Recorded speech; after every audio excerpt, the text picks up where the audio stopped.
Good morning आप सभी को। राधे राधे। आप सभी का स्वागत है आज इस क्लास में। तो हम लोग हिंदी साहित्य का दूसरा इतिहास देख रहे थे। बच्चन सिंह द्वारा लिखा गया है ये। उसमें हमने आदिकाल को समाप्त कर लिया है और भक्ति काल भी, भक्ति आंदोलन लगभग पढ़ लिया है। तो आज हमारा भक्ति काल में निर्गुण काव्यधारा हम शुरू करेंगे। ठीक, तो निर्गुण काव्यधारा में संत और सूफी काव्य आते हैं। भक्ति काल को दो भागों में बांटा गया है, निर्गुण और सगुण। निर्गुण को भी दो भागों में बांटा गया है, संत काव्य और सूफी काव्य। तो अब हम देखेंगे, यहाँ पे दिया है कि काल क्रम की दृष्टि से निर्गुण काव्यधारा से ही भक्ति काल का प्रारंभ होता है। ये भी बहुत महत्वपूर्ण है कि काल क्रम की दृष्टि से अगर देखा जाए तो निर्गुण काव्यधारा से ही भक्ति काल का प्रारंभ होता है। मतलब निर्गुण से ही भक्ति काव्य का प्रारंभ होता है, सगुण से नहीं। सगुण बाद में आता है, पहले निर्गुण आता है, ये आपको ध्यान देना है। और निर्गुण काव्यधारा के जो प्रवर्तक हैं वो कबीर हैं। निर्गुण काव्यधारा के अंतर्गत कबीर और जायसी दोनों की गणना की जाती है, पर कुछ लोग कबीर आदि को निर्गुण धारा में नहीं मानते, क्योंकि उन्होंने स्वयं अपने को निर्गुण और सगुण से ऊपर कहा है। कुछ तर्कवागीश ऐसे हैं जो सूफी कवियों को भक्त मानने को तैयार नहीं हैं, और कुछ ऐसे भी लोग हैं जो सूफी कवियों को भक्त मानने को तैयार ही नहीं हैं।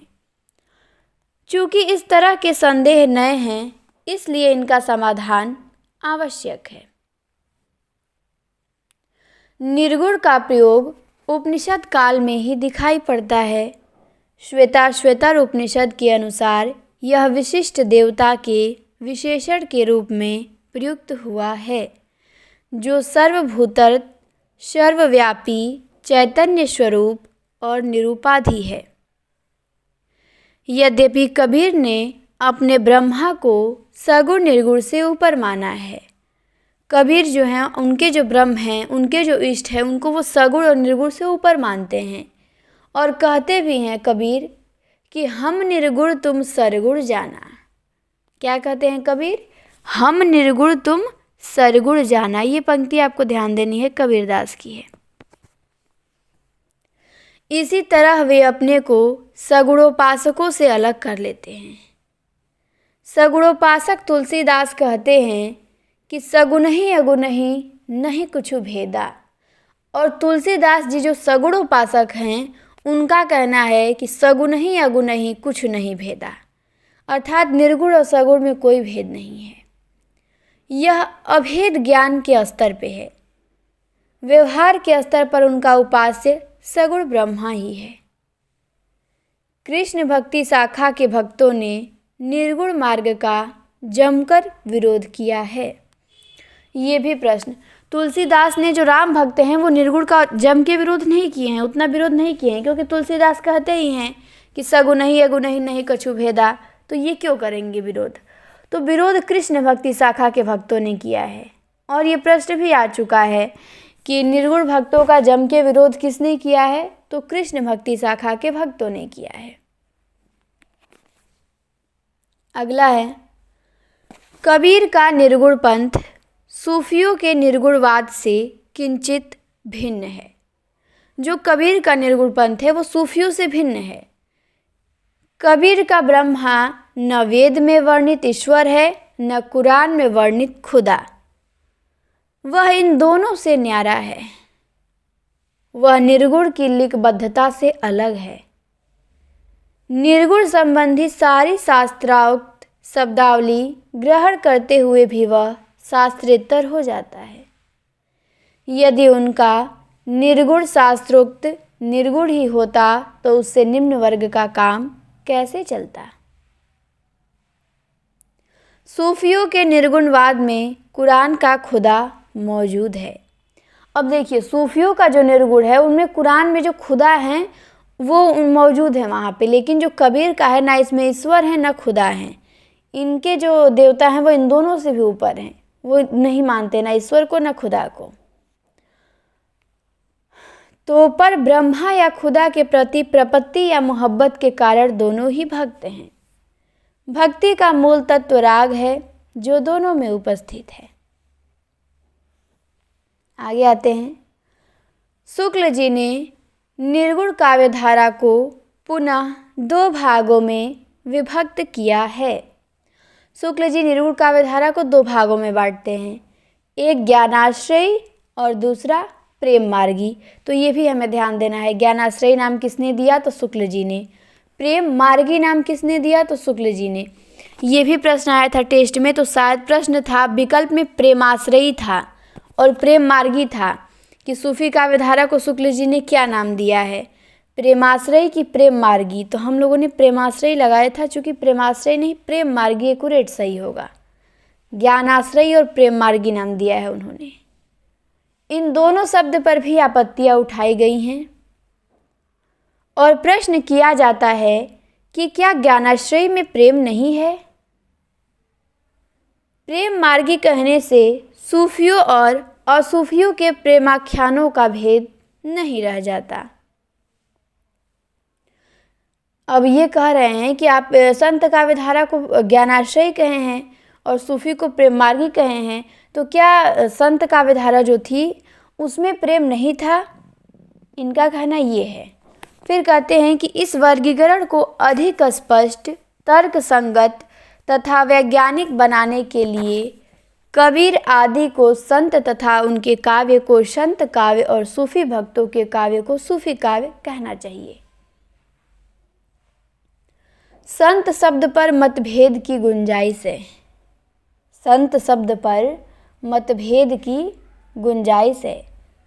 कबीर तथा उनके अनुसरणकर्ताओं को ही संत क्यों कहा जाए?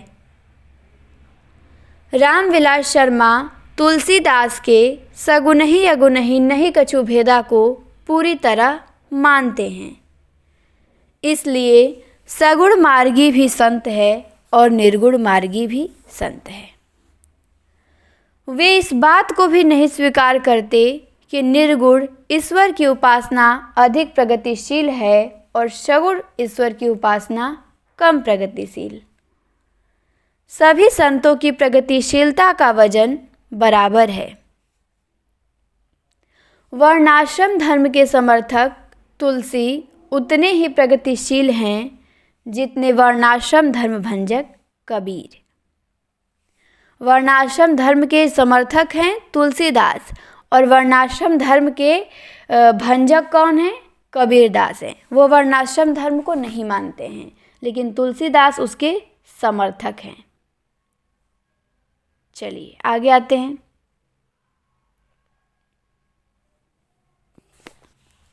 लेकिन प्रगतिशील दोनों हैं, तुलसी भी हैं और कबीर भी हैं, लेकिन तुलसी वर्णाश्रम धर्म को मानते हैं और कबीरदास नहीं मानते हैं। अगला है 14वीं शताब्दी ईस्वी में महाराष्ट्र के वारकरी संप्रदाय के भक्तों के लिए संत शब्द का प्रयोग किया जाता था। तो संत शब्द का प्रयोग किसके लिए किया जाता था? तो महाराष्ट्र के वारकरी संप्रदाय के भक्तों के लिए 14वीं शताब्दी में संत शब्द का प्रयोग किया जाता था। बाद में वारकरी संप्रदाय के अनुयायियों को भी संत कहा जाने लगा। वारकरी संप्रदाय की उपासना बहुत कुछ निर्गुणोपासना सी ही थी। कबीरदास ने बार बार संतों को संबोधित किया है। लगता है उनका समाज संत समाज कहा जाता रहा होगा, अन्यथा संतों को बार बार संबोधित करने का कोई तुक नहीं था। तुलसीदास ने भी संत शब्द का प्रयोग किया है, पर तुलसी और कबीर के अर्थों में गुणात्मक अंतर है। ये कह रहे हैं कि कबीर बार बार अपनी पंक्तियों में, अपनी बातों में संत शब्द का प्रयोग करते थे और तुलसी भी करते थे।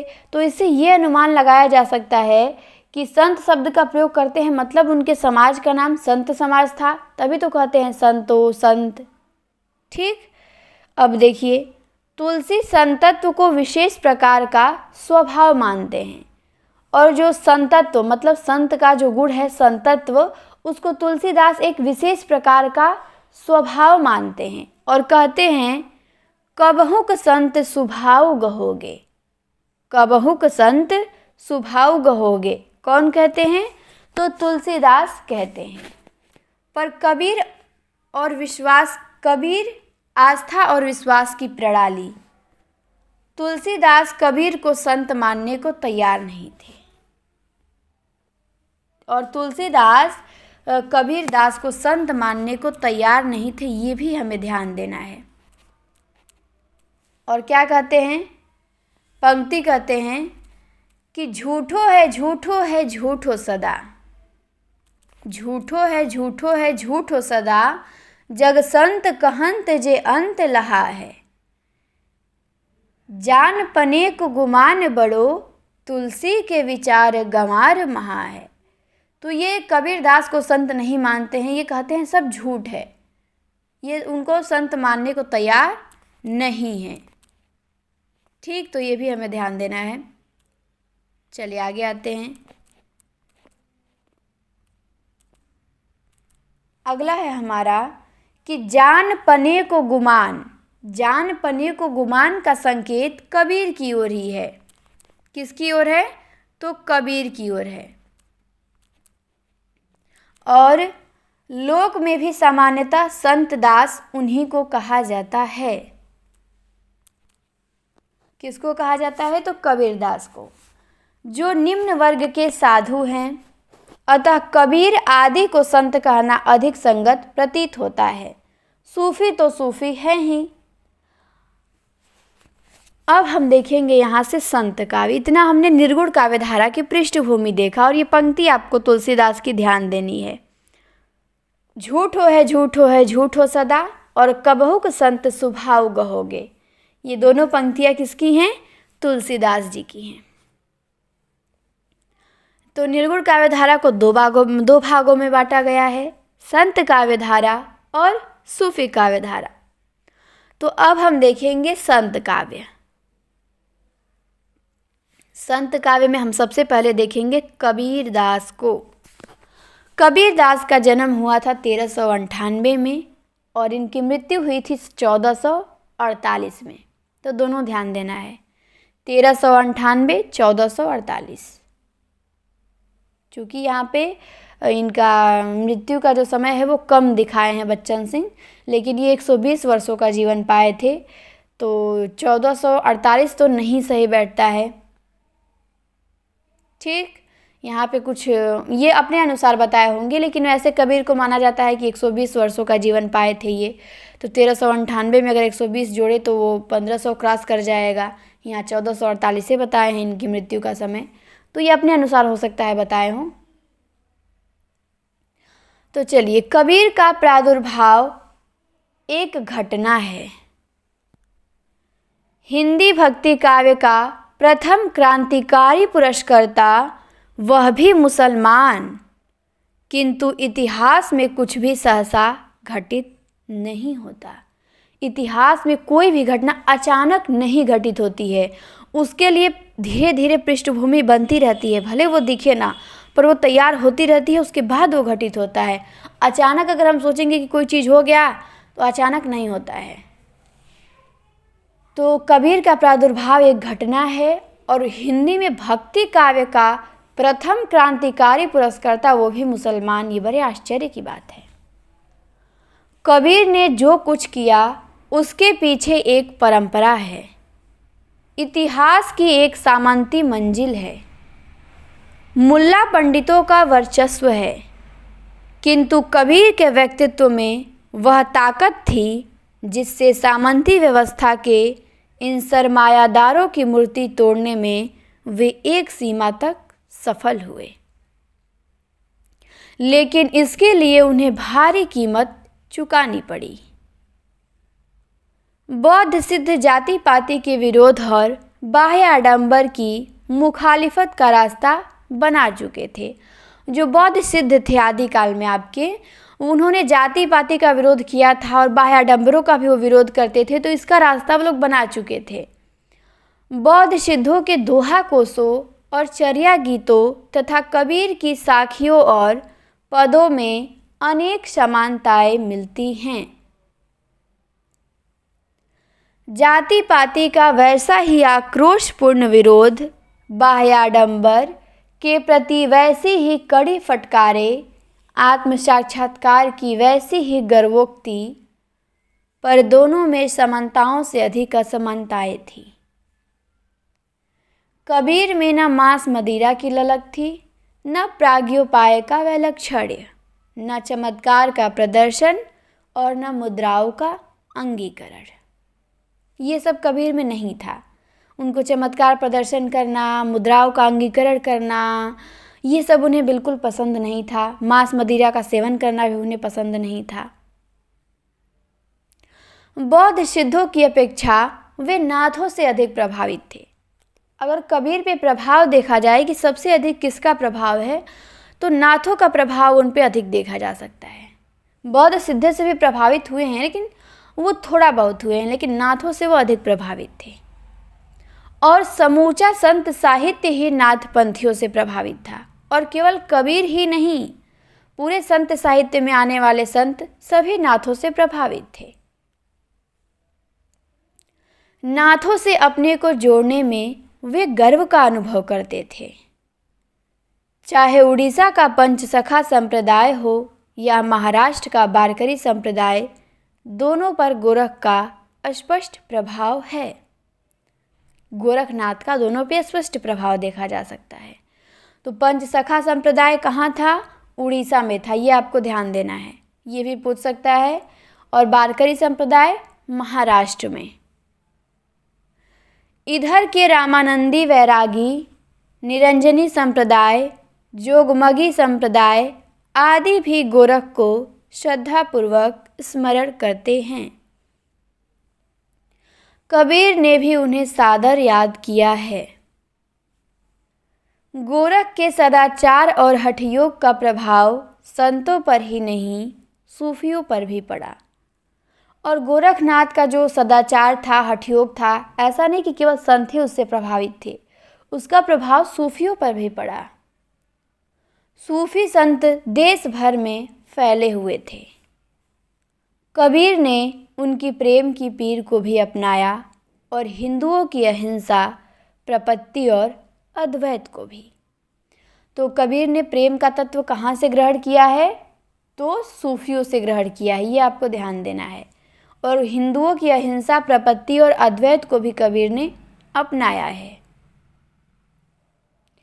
इन उपकरणों को आयत्त करते हुए वे गरीब, शोषित, अपमानित, निम्न वर्ग की ओर से खड़े हो गए और उच्च वर्ग और वर्ण की सामंती शक्तियों पर कसकर चोटें की। निम्न वर्ग में आत्मसम्मान का भाव जागा। उन्हें सुधारक कहना उनके महत्व को कम करना है। अगर हम कबीर को समाज सुधारक कहें तो हम समाज सुधारक कह के उनके महत्व को कम कर देंगे। वो उससे भी बड़े थे। वे एक ऐसे धर्म की स्थापना करना चाहते थे जिसमें न कोई हिंदू हो, न मुसलमान हो, न कोई मौलवी हो, न पुरोहित हो, न कोई शेख हो, न ब्राह्मण हो, सब के सब मनुष्य हों केवल।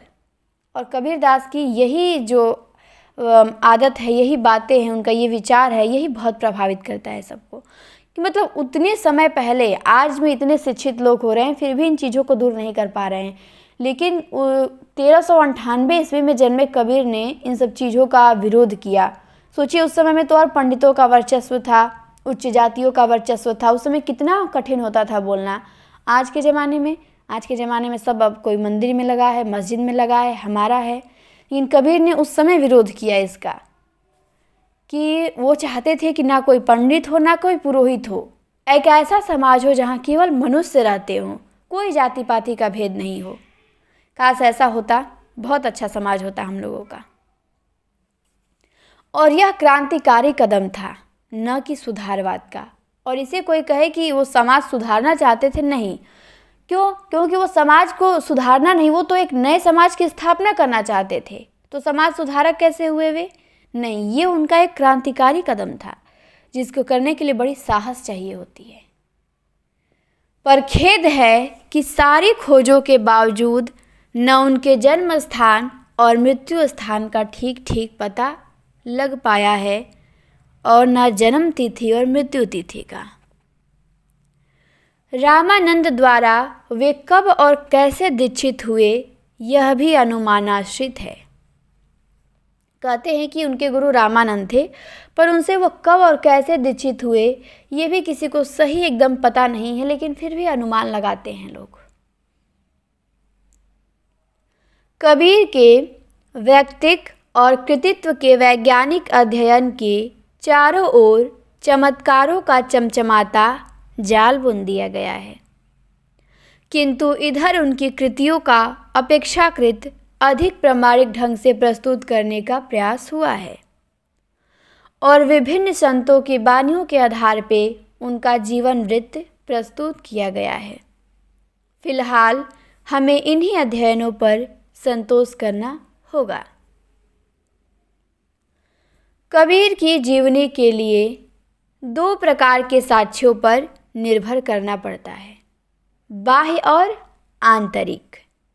अब उनके जीवन के बारे में आपको जानकारी लगानी है तो उसके लिए आपको बाह्य और आंतरिक साक्ष्य पर ही आधारित होना पड़ेगा, इसी पे आप निर्भर हो सकते हैं।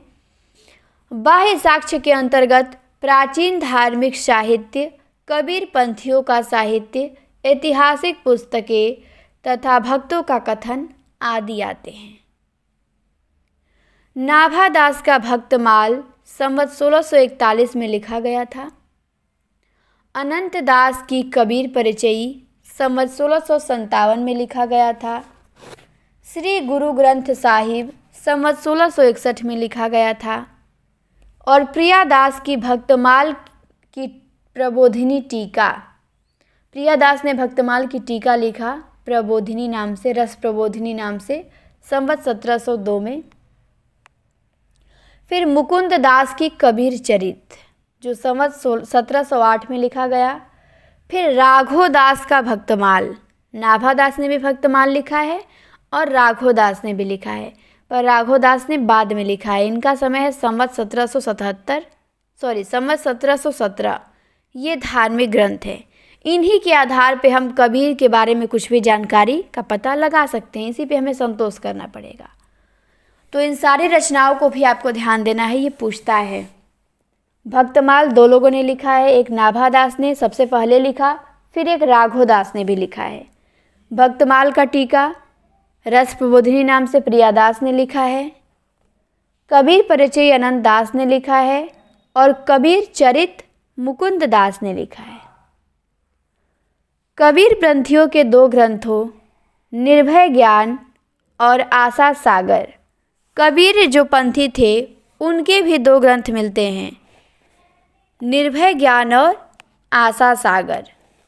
इससे भी कबीर की जीवनी पर प्रकाश पड़ता है। ऐतिहासिक ग्रंथों में आईने अकबरी और दबिस्ताने मजाहिब में भी कबीर का उल्लेख हुआ है। ऐतिहासिक ग्रंथ में अगर हम देखें तो आईने अकबरी और दबिस्ताने मजाहिब में भी कबीर का उल्लेख हुआ है। संतों भक्तों ने भी कबीर को आदरपूर्वक स्मरण किया है। इसमें धन्ना, पीपा, रैदास, कमाल, व्यास आदि उल्लेख्य हैं। इन सभी पुस्तकों से कबीर की महिमा, व्यक्तित्व, जाति, व्यवसाय, अक्खड़पन पर प्रकाश पड़ता है। कबीर की अपनी रचनाओं में उनका जीवन वृत्त नहीं मिलता है। उनके ऊपर जो दूसरे लोग रचनाएं लिखे हैं ना, उनके आधार पर इनके बारे में जो कुछ भी जानकारी उपलब्ध है। अतः विद्वानों को अधिकतर वही साक्ष्य और अनुश्रुतियों पर आधारित होना पड़ता है, पर जो कुछ वृत्त प्राप्त है उससे तत्कालीन इतिहास के साथ कबीर का संबंध जोड़ने में सुविधा होती है। कबीर के जन्मस्थान के बारे में तरह तरह की अटकलें लगाई गई हैं। कोई कहता है कि वे बनारस के पास लहरतारा के एक तालाब के किनारे फेंके हुए मिले थे। कोई कहता है कि वो बनारस में एक लहरतारा है, वहाँ एक तालाब है, वहाँ पे अब कबीर मठ भी बन गया है। कबीर के नाम पे बहुत बड़ा अच्छा मठ बना है। और वो तालाब भी घेर के रखा हुआ है, अच्छे से बिल्कुल है। तो वही तालाब के पास बताया जाता है कि ये फेंके हुए मिले। कोई उनका जन्म स्थान मगहर भी बता देता है और कोई आजमगढ़ का बेलहरा ग्राम बताता है। जितने व्यक्ति उतनी राय।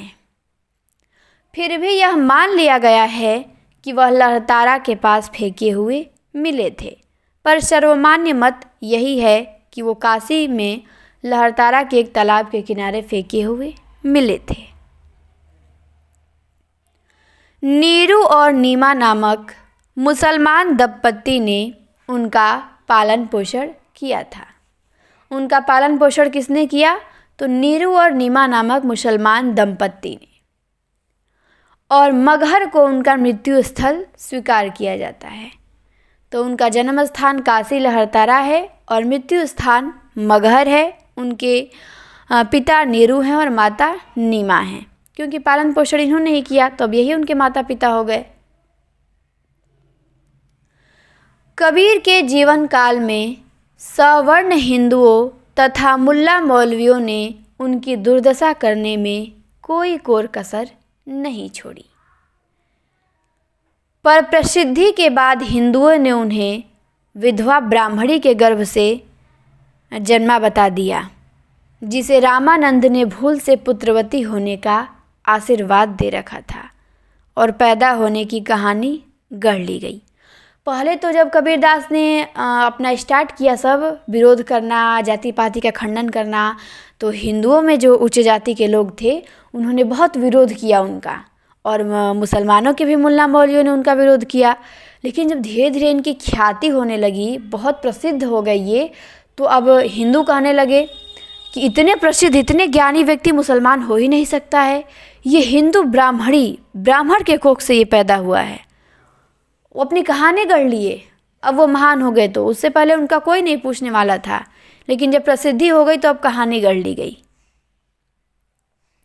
तो कहानी बताया जाता है कि रामानंद ने अपने एक शिष्या को मतलब कि वो उसे पुत्रवती होने का आशीर्वाद दे दिया था। वो विधवा थी, आशीर्वाद दे दिया था, तो उसका पुत्र हुआ। तो उसके बाद वो उसे तालाब के पास छोड़ के आ गई। और कहते थे हिंदू लोग कि इतना प्रतापी और प्रतिभा संपन्न व्यक्ति मुसलमान कैसे हो सकता है। और मुसलमानों ने उन्हें मुसलमान कुल में पैदा होने की बात सिद्ध की। लगता है कि कबीर और ईसा मसीह के जन्म की कहानी एक ही तरह की है। जो व्यक्ति हिंदुओं मुसलमानों को धर्मनिरपेक्ष मानवीय समता का पाठ पढ़ाता रहा, उसी के शव को लेके हिंदू मुसलमान झगड़ बैठे। तो जीवन भर जो व्यक्ति ने कहा कि मैं एक ऐसे समाज की स्थापना करना चाहता हूँ जिसमें केवल मनुष्य हों, ना हिंदू और ना मुस्लिम हो, लेकिन जब उनकी मृत्यु हुई तो हिंदू और मुसलमान ही उनके शव को लेके झगड़ा कर बैठे। मजहबी झगड़ा मुर्दा को लेकर ही होता है। गनीमत यह हुई कि किसी चतुर व्यक्ति ने उनके शव के स्थान पे फूल रख दिए। शव नहीं तो फूल का बंटवारा हो, आधे फूल जलाए और आधे फूल दफनाए गए। जिस बाह्याडंबर पर कबीर जीवन भर प्रहार करते रहे, वे जड़ संस्कार उमड़ पड़े। यह विडंबना तब तक बनी रहेगी जब तक ब्राह्मणवाद और मुल्लावाद जीवित रहेगा। कबीर ऐसे इंसान भी इसको समाप्त नहीं कर पाए, लेकिन फिर भी उन्होंने अच्छी शुरुआत की, बहुत अच्छा कोशिश किया, विरोध किया, लेकिन अंत में उन्हीं के शव को लेके झगड़ा हो गया। अब देखते हैं हम कबीर का जो व्यक्तित्व था, ना हिंदू ना मुसलमान वाला था। तो उसमें हम देखते हैं कबीर ने डंके की चोट पे कहा है कि तू ब्राह्मण मैं काशी का जुलाहा। कितना चुनौती भरा स्वर है। आप ब्राह्मण हैं, उच्च वर्ण के मुकुटमणि हैं, तो मैं जुलाहा हूँ, निम्न जाति में कमीन। यहीं पर वर्ग संघर्ष का स्वर मुखर हो उठता है। जुलाहा कपड़ा बुनने का व्यवसाय करते हैं और वर्ण व्यवस्था में अत्यंत निम्न कोटि के माने जाते हैं। कबीर ने अपने आप को अपनी जाति जुलाहा बताया है और जुलाहा कपड़ा बुनने का व्यवसाय करते हैं और ये अत्यंत निम्न कोटि के जाति माने जाते हैं। पर कबीर का कहना है कि नीच कुल जुलहारा भइयो गुनी गंभीरा। जुलाहा नीच कुल का तो है पर गुनी गंभीरा है। मुझसे उलझना है तो समझ बूझ कर आओ, मैं तुमसे 19 नहीं कुछ 20 ही हूँ। रैदास, धन्ना, गुरु अमरदास, रज्जब आदि उन्हें जुलाहा कहते हैं। कुछ ब्राह्मणवादी कबीर के इस कथन के आधार पर कि होते ओछे करम तप कीना, रामदेव की सेवा चूका पकड़ी जुलाहा, जो ये पंक्ति है कबीरदास की, इसी के आधार पर कुछ ब्राह्मणवादी लोग कबीर को मुसलमान नहीं मानते और यह पद प्रक्षिप्त है, बीजक में नहीं पाया गया है। ब्राह्मण की करतूत है। हजारी प्रसाद द्विवेदी ने इस संदर्भ में बहुत पते का सवाल उठाया है। कबीरदास अपने को बार बार जुलाहा कहते हैं पर एक बार भी मुसलमान नहीं कहते। इसके स्थान पर वो कहते हैं ना हिंदू ना मुसलमान।